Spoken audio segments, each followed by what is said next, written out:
Hello, everybody. Welcome to a very special pre-recorded episode of Take the Black Live, but without the live. My name is Dan Selcke. I'm the editor at winteriscoming.net. And your name is Daniel Roman. You are another editor at winteriscoming.net. The guy in the back is Very true. Dog. He is wearing a sweater because when we recorded this last week, it was very cold out, and he needs a sweater to protect his tiny canine body. Because this week we weren't able to do this live because our producer Richard is occupied at the Super Bowl, which I think is some kind of pottery competition. So we're doing this ahead of time. So we can't have your comments. We can't interact with you guys this week. We'll be back next week live.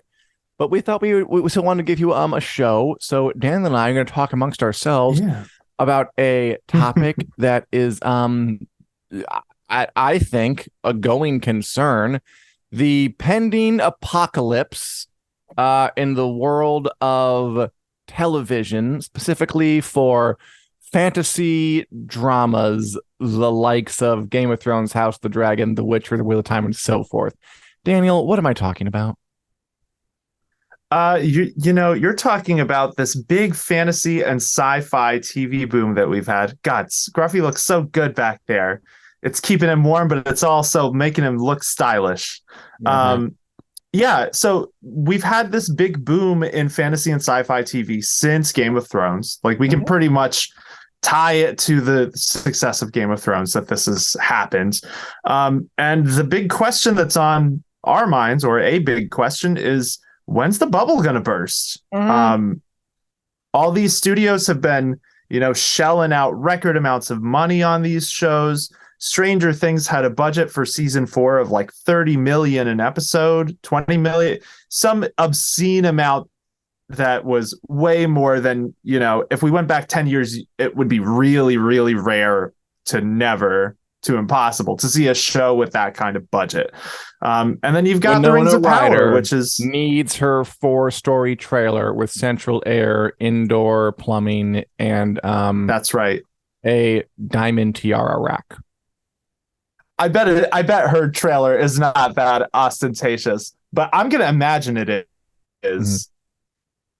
Is she a total diva? I don't know. We don't know, but we're going to pretend. So, yeah, I mean, what do you think, Dan? Because I've been a little not concerned, but, whenever we've talked about this in the past, I've been like, oh, that'll happen at some point. Sure. I believe you. That'll happen. The bubble will burst. It always does with these sorts of trends.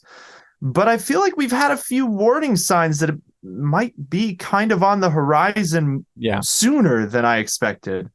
So what are your thoughts on this? Do you feel like the apocalypse is nigh? I kind of do. I think it'll be more of like a whimpering deflation than a pop. But I mean, bubbles, whether it's the real estate market, the stock market, an actual bubble, or a trend in movies and TV, they always go away eventually. Like we're talking but before we were born, westerns, musicals had their day in the sun. They both went out.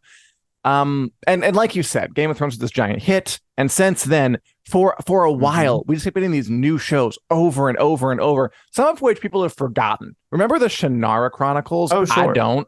Remember I do. I suppose you do remember them. I remember them too. But I try to forget Cursed. Because they were there and they were gone. Remember Cursed Netflix? Yeah. Remember The Bastard Executioner on FX? All of these kind of posts. Not. Oh, well, there you go. Put bastard in your title. You're not going to get anywhere. All of these shows that were kind of riding this dark fantasy wave that Game of Thrones brought in. And a lot of them kind of fell on the wayside. But the studios were very insistent. And what's changed recently is we've been getting these kind of more concerted attempts to really recapture that magic with, like, Cursed and The Bastard Executioner, Shannara Chronicles. All those things were kind of like low rent, sort of like a DreamWorks copies Disney back in the 90s and just hopes they have success too. But like, something Yes. like the Rings of Power from Amazon or the Wheel of Time or The Witcher from Netflix. These are like proper pushes to try and have a giant fantasy success, and all of them have sort of had problems. Um, Yeah. the Rings of Power is the most expensive show in the history of TV, and it did all right, but it wasn't like watched like a house on fire. It didn't like top the Yeah. charts, and it got a lot of blowback. The Wheel of Time also was, again, popular, a success, but when you're For chasing Game of sure. Thrones numbers, not as big of one. And again, some blowback too.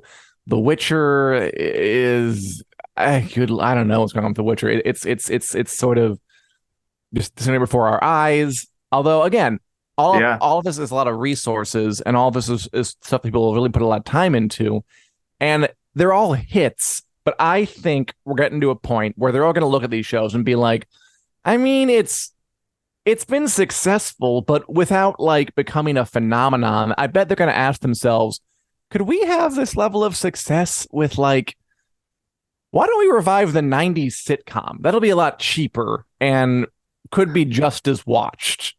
I think we're That, getting to the point where if we're going to look at those numbers and say, maybe we try our hand at something a little different next time that we can either afford to trail ourselves, not very likely, or to just imitate something new. Because I feel like the studios have made their big swings now. They've made the Rings of Power, they've made the Wheel of Time, they've made the Witcher, and they've gotten like solid single and double base hits, but there haven't really been home yeah. runs.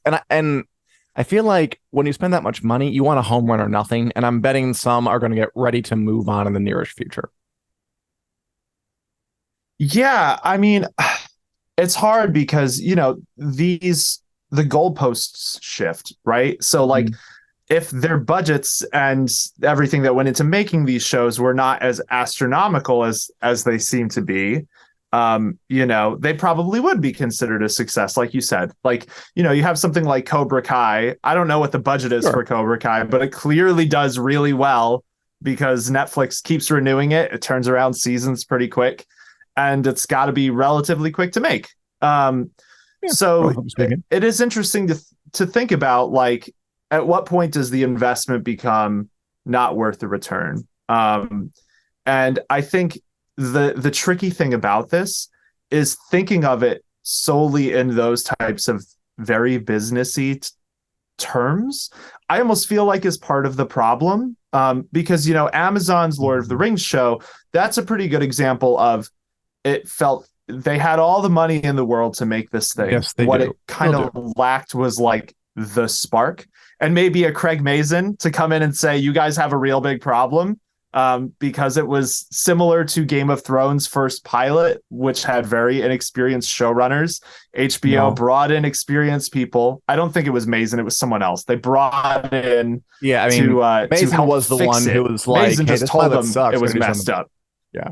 Yes, but Amazon, so it's a similar situation, very inexperienced showrunners, but Amazon is not a television studio, Mm-hmm. so they didn't.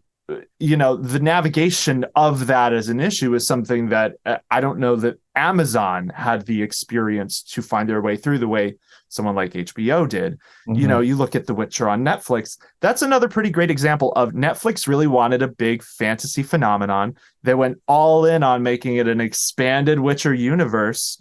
And I don't know the numbers for Netflix. I don't know how they consider it a success, but you have something like Blood Origin, which is very Ooh. clearly a cash grab. And it kind of makes me think of this thing Steven Spielberg said, I believe it was Oh. Spielberg, a while back, where he used Westerns as an example, just like you did. He was talking about the superhero boom in movies and basically Yeah. saying these big tentpole movies, like, that's what's popular right now, and trends come and go. And he was like, I'm not saying this to attack superhero movies. I'm just stating it as a fact. That's what happens. Trends in media come and Occasionally. go. And his theory was, at some point we were going to reach a point where like 5 or 6 of these huge tentpole movies flopped. And Yeah. that would be the thing that led to the bubble bursting. And then that would lead to a beginning of a shift in trends. And it almost feels a little bit like we're seeing that right now in the television space, Yeah. specifically with fantasy and sci-fi, because we've had some hits, but there have also been quite a few flops at this point. Like the Shannara Chronicles is a decent example. I enjoyed the first season, but it was a mass show. It was MTV's take on a fantasy show, and that really tells you all you need to know about it. So yeah, I mean, at this point, seeing things like Westworld get axed, seeing Yes, that's a big one. Westworld was one HBO's like one of their first attempts to really capitalize on their Game of Thrones audience, because that came out around the same, like during Thrones run. It was in a similar time slot. Yeah, it was very clear like that was another big genre thing they were pushing to get part of that audience. Another like really expensive, lavish fantasy sci-fi drama that they could market as like blockbuster meets prestige in the way that Game of Thrones was, which was what everybody wanted to get their grubby little mitts on. I do wonder, like, you're right, that Spielberg, who I'm sure, and some other people had like, oh, trends pass, come and go. I do wonder if they're operating on like an older way of thinking, because I think that that was definitely obviously true back in the day. Things get, we like, you release a movie into the box office and it flops or it goes. It's a little different now because the incentives are a little different. Sure. Like the reason you make something for stream. I wonder if like it's not so much a fantasy bubble it'll burst, but like a streaming bubble even. Like once they all have the subscribers that they're gonna get, and they realize that like, why are we spending tons of money to get like the same number of people? That could precipitate some other stuff. Well, and I also think that the flops have to be bigger than Shannara Chronicles. No one's paying attention to Shannara Chronicles. No one like cared about the Cursed. Like it has to be like a Rings of Power size thing has to fail and fail badly. And I don't think it has, by the way. Like those big ones have been hit-ish, that they haven't. And and the one place that's still doing well is HBO. How do they do that? Like, how do they put out House of the Dragon, which has been a big hit and is expensive, but is still clearly worth it? You still renew it immediately. It's still like causing all this buzz. They're putting out The Last of Us, which is this giant, big video game sci-fi thing, and it is still making tons of buzz. And you know that like Ted Sarandos at Netflix and Jeff Bezos is looking at it going like, why can't I? Why can't we? How do they manage that? How do they manage to kind of buck the trend and still go forward with these big opulent dramas that seem to hit pretty regularly? Well, I think it comes down to just making good shows, honestly. And it's not just HBO that has managed this. No. Because I think Stranger Things is a great example of this too, where Netflix, Stranger Things is one of the few cultural phenomenon shows that I think it's in the same conversation as Game of Thrones at this point. Is it as huge? Probably not, but it's big enough that we got to talk about it in the same breath now. So I feel like the secret sauce is having people who are really invested in these specific stories that they're telling. Not to say that, people aren't invested who are working on the Rings of Power or the Wheel of Time. I'm sure they are. Obviously. But again, my easy go-to, because I'm very familiar with the books, the video games, all of the stuff for it, is The Witcher, is a pretty easy example to look at and say, are they building this way because they're super invested in this story, or because they think they can cash in on it as a big fantasy property with lots of fans, pre-existing fans? And I think HBO has still made things with pre-existing fans. Like The Last of Us is a great example. But The Last of Us is also being made by the guy who wrote the game and the guy who made Chernobyl, who was an enormous fan of that story, who, was looking to make it before this opportunity ever came up. Mm-hmm. Like PlayStation was pitching HBO saying, "Hey, here, Craig Mazin, which of our games will you make a show of?" And he would look at the list and be like, "Why isn't The Last of Us on here? That's the one I want." Um, so Wait, yeah, really? I think the secret sauce is just making good shows, honestly. And HBO, like the mark of quality, has always kind of been HBO's thing. So I'm not as surprised to see that they have, you know, had more hits than misses Mm-hmm. comparatively speaking. Um, but at the same time, At the same um, time. I don't know. HBO's had some rough times too. Like David Zaslav said, our big experiment, the grand experiment of throwing money at shows, basically is coming to an end. Because they've had things like Keeping. Raised by Wolves, they've canceled. They canceled That's true. Westworld after declining ratings. The Nevers was a giant mess. Um, That's so true. HBO's not, unmarred. They're not walking away with their hands clean either. David But Zaslav, by do the you way, think is we'll the. still have? Oh, Oh, I was just saying that is the president of HBO parent company Warner Bros. Discovery. There are now like five companies in media. So you were asking. It sounded like a good question. yeah. So one, I think you've said this before that you expect the DNA of Game of Thrones to stick around. Yeah. Oh yeah, So that's no question. your For a point about while the anyway. stream, this maybe being a streaming bubble that's bursting, more even than a fantasy bubble necessarily. So what does the future look like to you, Dan? Do you think we'll still have these big fantasy shows and maybe just less of them? I think What do you there's think? definitely an appetite among creative types to make things bigger on TV now. And I'm not sure that that's going to be easy to shake. Yeah. I think we're human beings. I think we're dazzled by big flashing lights and fireworks and things that go whir and buzz. And even if you're not talking like a fantasy or a sci-fi drama, just once you kind of open that door to we can spend jillions of dollars on a TV show and make this big epic world, it's gonna be hard to close that again. Like Yeah. so I think that even if maybe we get fewer literal swords, sorceries, horses, armor, shields, people talking in like British but not British accents, uh, we'll still have some of these big tent poles for a while. In the same way that we have like tentpole movie blockbusters. Um, Yeah. I will say and you're right. HBO has taken its lumps. I guess it just had a good batting average because you're right. The Yeah, West, but it they got has. canceled. I mean, like, but you know what? Just I know this is kind of controversial. Just Ooh.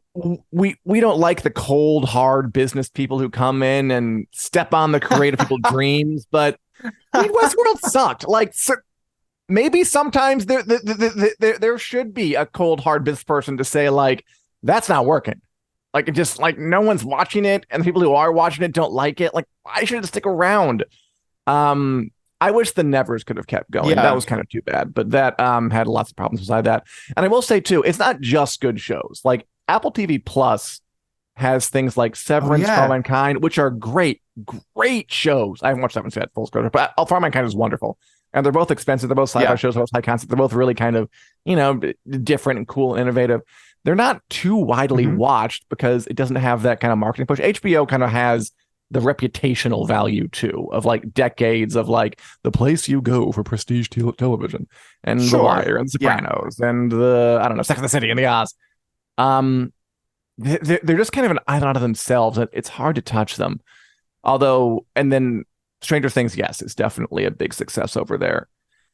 Daniel, one of my questions for you is so if this Hmm.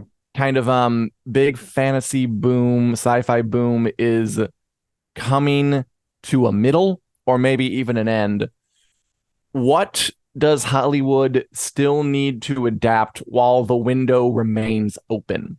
If you could choose some, because you read a lot of fantasy books, I see books on your shelf behind you. I do. Um, I do. It's if true. if you could choose some series to adapt that they haven't gotten around to yet, what's it going to be? Um, I think if we're thinking specifically of HBO, It doesn't have to. It just could be because anybody. they're the ones that, well, I think something by Brandon Sanderson is the big one. Okay. He is the highest selling fantasy author who has not had an adaptation yet in the world, basically. So which, because of his Kickstarter last year, has kind of sparked all this new interest. So I expect we will see some kind of announcement. Sanderson has said he expects to be able to make a Hollywood type announcement in the next year. I don't know which story that will be. I know he was working on a script for his Mistborn series himself. I don't know what the status of that is. As a TV show or a movie? I think as a movie. A Mistborn, I think, could probably work either way. It's a very special effects driven story. There's a lot of magic, which is kind of Sanderson's MO.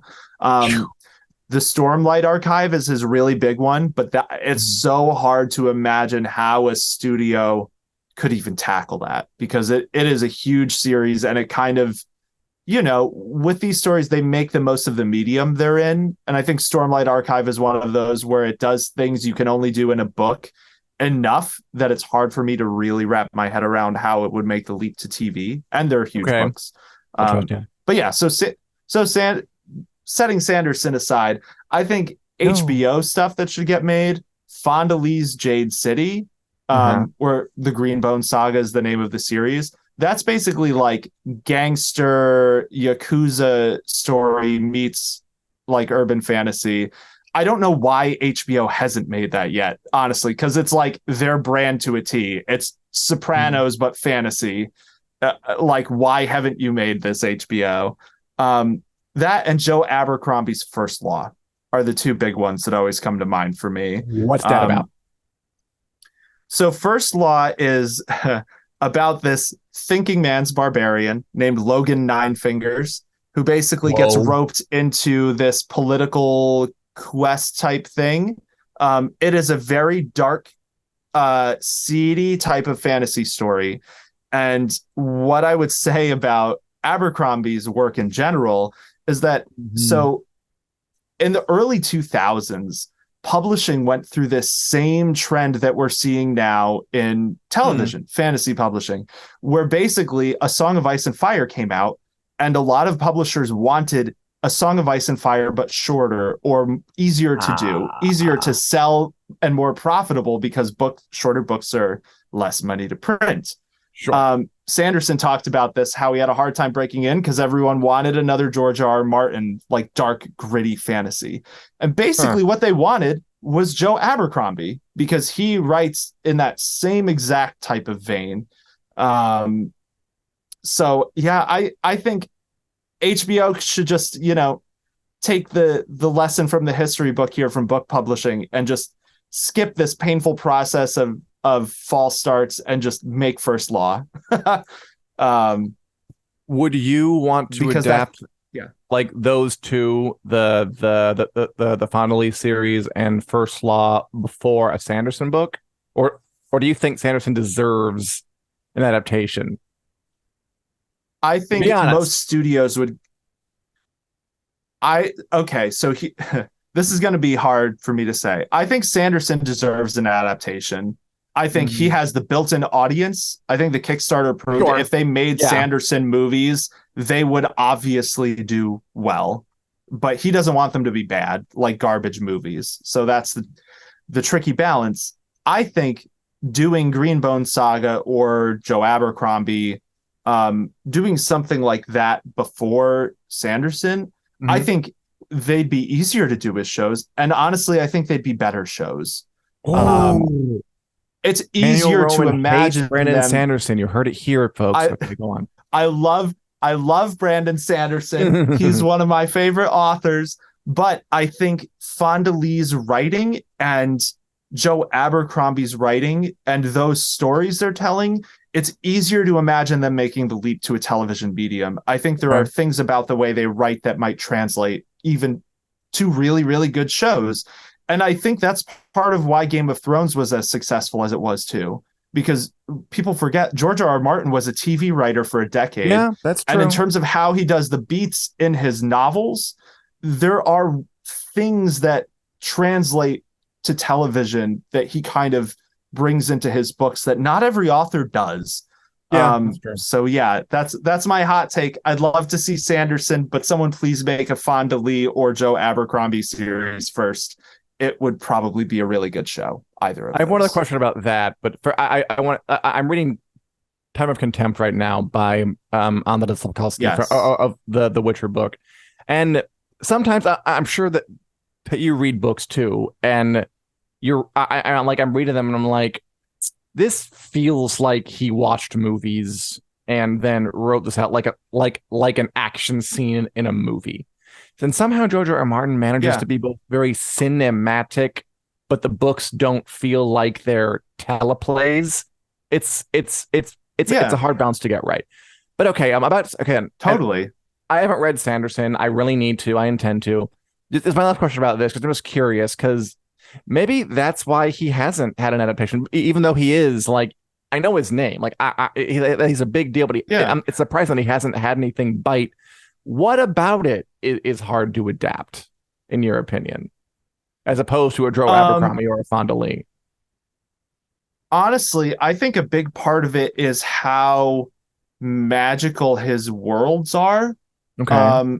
So like as a one, I think the complexity of the stories he's telling, because Sanderson, his books tend to be longer. They tend to have more plot lines and characters all interweaving in very complicated Okay. ways, You like that? similar to A Song of Ice and Fire in that way. But the other side of it is, I think, magic and making creative magic systems is kind of his MO. And it's harder to Super. translate that to a visual Yeah, medium than that's it is true. to just write how magic works. So like the Wheel of Time is the closest comparison I can draw. Sure. And Amazon is managing that, I think, with They are. Yeah. decent enough success that I would say they're succeeding right now with the Wheel of Time. I think they have an uphill battle in terms of portraying all the nuances of the magic from the books. And Sanderson's books tend to rely pretty heavily on nuances of his magic systems. So like as just a small example, like his Stormlight archive, there are these things called Spren. They're Okay. very cool. Spren. And they are Good word for basically it. like little magical embodiments of emotions. So like if someone's agitated, like anger Spren will be drawn to them and pop up, and they look like little things. So it's things Pixar. like that is, honestly, I Inside think Out. something like Stormlight Archive, like as an anime, it's very easy to imagine it working well. But as a live action thing, Okay. those kinds of elements, it's harder to wrap your head around how it would translate to the screen. Whereas Greenbone Saga, Joe Abercrombie, there are other authors like Kings of the Wild is another book I could see this working well for. They're grounded, gritty, realistic fantasy Right. stories. They still have Like magic. Song of Ice They and still have, Fire, right? exactly. Yeah. Okay. I feel you. The big gut punches aren't, oh, this thing went wrong with the magic. It's, oh, this person did an awful thing. How Mhm. do we cope with that? That totally tracks. Yeah, those. Yeah, I because it's a drama Sanderson's writing, and just I think it's hard to have like compelling drama, but also there are little emotion magic spirits flying around. It's challenging. Yeah, people, It's doable, but challenging. yeah, Okay, and people I completely flying get what you're around. saying. Yeah, and people flying around and doing crazy magic. And I mean, Marvel does it. Marvel does it. It's not. I'm not saying it can't be done, Yeah, but it is done. harder to do than people talking in a room with a really good script and 100%. having that be, and people getting murdered, and those being the real like emotional turns. I think we'll get both. I hope we'll get both. I think the window is sort of closing. I mean, also the other counterpoint to that is that even if you have good material and willingness, it doesn't mean you get it with it doesn't mean you actually get it adapted, with the big culprit there being the King Killer Chronicle. Sure. Which was this, very quite popular fantasy series. It still is talked about with people waiting for the book. And it was going to be made into a movie. It was going to be made into a TV show. It had Lin-Manuel Miranda behind it. And it just didn't do it. It just didn't happen. And that could be a million reasons what collapsed behind the scenes. But it's hard to get a thing like this together. It takes like a lot of people all acting in tandem at the right time in the right place for the same reasons. And yeah, maybe Sanderson has proved a little too hard to sell to everybody up and down the chain or something, the way Yes. um you might be able to sell someone on the Wheel of Time or something. I'm not sure. But I hope Yeah. I I think hope I get to see it. yeah, I mean me too. I think you're right about the selling it up and down the chain being a little harder, but not Mhm. even that. But selling it up and down the chain to him as an author that they'll do it well is harder We're just gonna lie to him. with That's fine. Sanderson even. That's a get out of that one. Yeah. The Greenbone saga, Peacock was actually making that, and Oh, they okay. bailed. They Oh, all they right. didn't end up following through, unfortunately. Um, I forgot what I was going to say, but yeah, it's interesting times we're living in. Are there any stories you would like to see adapted before the bubble bursts? The only one that I really want to see, I'm not as voracious a fantasy reader as you are. And I think like some who is adapting this last I checked by Bernard Cornwell. And it would make a great book series. Oh, TV adaptation. The Warlord Chronicles by Bernard Cornwell. yeah. Bad Wolf coming to whatever. Someone's adapting it. Is it BBC? ITVX. No, I don't know. I don't know who it is. It's some British thing. Great books. Very grounded. It's like it's King Arthur, but it's kind of like the realistic version of King Arthur. It'd be Yeah. perfect for TV. Really well written. Yeah, the characters, you got your stuff. I think it'd be utterly perfect. And I think Bernard Cornwell's great. The Last Kingdom is his stuff, and that ended up being a really successful show. That's the Yeah. one. That's one I've always thought. Like I'm reading this and like this is made for television, but but again, not in like the kind of obvious way that some you read with some authors, like a way that is compelling to Sure. read, but you can just see how it would translate. There's nothing like Yeah. off-putting or difficult about it, but it's still very involving. That's the one I would love to see. And someone is making it for Yeah. like for Train Life. I've never heard of. So honestly, I'm not really sure it's actually going to go through. So we'll see what happens there. Yeah. And Cornwell, he's another. I'm gonna hate that I'm Yeah. saying this, but a proven commodity. We'll put on the business Yes. hat for a second, because The Last Kingdom, which is Bernard Cornwell, Totally. that is one that did really well in this boom. It's In not the a fantasy 90s, show, but it's still kind of in the he had same like ballpark. his Sharp series was adapted with Sean Bean, Yeah. and that was a success too in 2000. I Oh don't know, yeah. right? Wow, I didn't realize that was adapted. I totally forgot Sean Bean was in that. Yeah. So Um, yeah. I don't know why they haven't jumped on that, but whatever. That's beside the point. Hopefully Yeah. we're gonna Um, squeeze some more cool stuff out of it before the window closes and we move on to TV shows about cave people or whatever the next. Like Yeah. I'm gonna go live action What is that? Flintstones Clan of the Cave people Bear? sitcoms No one is wants what we're that gonna go show. to next. Sorry. I said that sounds like Clan of the Cave Bear. We don't need that show. I mean, Is that a real it- show? well, it's a real book. Okay. And they made a movie out of it in the 80s, I think, but it is what you're talking about, cave people, historical fiction. Think Outlander, but cave people. That's the best comparison I can. No, Okay. no time travel, just set in that era. Gotcha. The cave person's concerns. So a question I have for you, thinking about this too, you asked what books I'd like to see get adapted. One I didn't mention that I purposely didn't mention is The Lies of Locke Lamora, which Yeah, that I've series heard about does that have one. bastards in the title. It's the Gentleman Bastards. I didn't mention it because of what you said about the King Killer Chronicle, which is that kind of fizzled. I think, and this is purely speculation, I wonder if part of the reason it fizzled is because it's not done. Because that studios can get into a really hard spot with perpetually unfinished book series. And Gentleman Bastards is in that category too. And Game of Thrones kind of ran into trouble when it went beyond the source material. So do you think it matters for studios? Should they only be scoping out finished series, Or do you think they Mhm. should be trying to capitalize on the zeitgeist of anticipated series by risking it on ones that may or may not ever get finished? I think if you have the right person and the right series who has the right vision, it doesn't really matter if they're finished or not.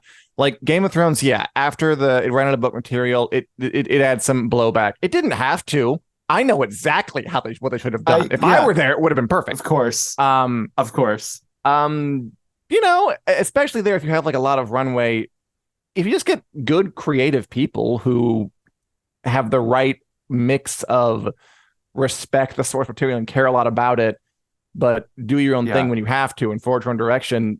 I don't see a reason why you couldn't um adapt something that isn't finished yet and then just finish it. I would okay, we're gonna wrap this up pretty quick, but Tell us how you I, feel. I always like this comparison. Are you familiar with the anime series Full Metal Alchemist? Vaguely. I haven't seen it. I know I need to see it. And I I mean, you vaguely can know what it's about. do what you want. I don't think it's not something you're going to see right now. Okay, the point of that is this is manga person was writing this Full Metal Alchemist manga, and the studio starts adapting it before she's finished, and then the exact same thing with Game of Thrones happened. The show gets to the point where Huh. the manga is, and they're like, well, we got to keep making this. So, and it wasn't like close to finish; it was like halfway through. So they make the rest of the show and they just kind of go off in their own direction because like, well, you don't have anything, so we're just gonna make it up. And then when the author actually finishes years later, it's like the second half is utterly different. Like they made up everything else. Huh. And then they Yeah. adapt a whole new show that's based on the manga, the completed Oh, manga. wow. And I'm here to tell you, Okay. this is so obscure, like a disagreement. But the first show, the one that went its own way better, way better. This Really? way more Okay. interesting, cooler characters, better conflicts, more human drama. I watched both, and I'm like, that first one was there's so much better written. Um, so yeah, I see no reason. Game of Thrones could have been better than Song of Ice and Fire if they'd had me there to just direct them how they should have done it. They did make some choices I liked, for the Yeah, record. totally they did. Yeah, Like having Tyrion meet so. Daenerys in season 5. Yeah. I thought that was a really good choice. Battle of the Bastards. Who knows that's going to happen? Who knows if Cersei will blow up the church? Yeah. I don't know, but they were great Yeah. stuff. They had some really great stuff. So no, I don't see a problem with adapting anything that's not finished yet if you have good people who can, again, respect the source material, but also forge their own path if they need to. I think that's fine. Yeah, I think that's a really fair point, honestly. I do think that is the crucial bit, kind of like when you ask what is HBO's secret that they are having a higher batting average with these shows, and it's, well, they do their best to make really good shows first and foremost. And they have I think the that vision to is, sell them. yeah, which draws the creative people who are really good, who might want to work with them. And I think you're right about that with, changes or going past that can still work if you have the right team behind it. And even looking at something like this last week's, or I guess it's 2 weeks ago's episode of The Last of Us, that's one that made a lot of changes, but it still had the spirit of the thing, and it ended up being great, even better. Probably going to be the best of the season. I mean, we'll see, but I mean, it was definitely the best so far. It was wonderful. Yeah. So yeah, that's where we stand. Any closing thoughts, Daniel, on any of this stuff? I think the closing thoughts that I have are, it's reasonable to wonder if the bubble's going to burst, if we might start seeing less fantasy shows, but maybe more focused efforts instead of this broad net that everyone has kind of been throwing with at all these different studios. I hope that the long-term effect of this is that even if studios reorient or realize, they can't always dump huge amounts of money into all the shows they hope do well, that we have big budget fantasy and science fiction shows as a mainstay of the television landscape moving forward, even if there are less of them, if we just have them as a regular thing, that'd be cool. Mm-hmm. And also, what a time to live in. What a time to be alive and watching television on your couch and like going outside. That's right. What are your thoughts, Dan? I don't got none. Closing thoughts. Thanks for watching. We are available to download in podcast form on iTunes, Google Play. I agree with you. I thought it was all very insightful. Wherever podcasts are available. And we will be back live next week at our normal time, Wednesdays at 3 p.m. Eastern Standard Time, 2 p.m. Central Standard Time. Last week, guest host Camilla closed with a cheesy joke, so I'm going to tell one now to sign off. Ooh. Daniel, if you met a balding alien from beyond the asteroid belt, what condition would you say he has?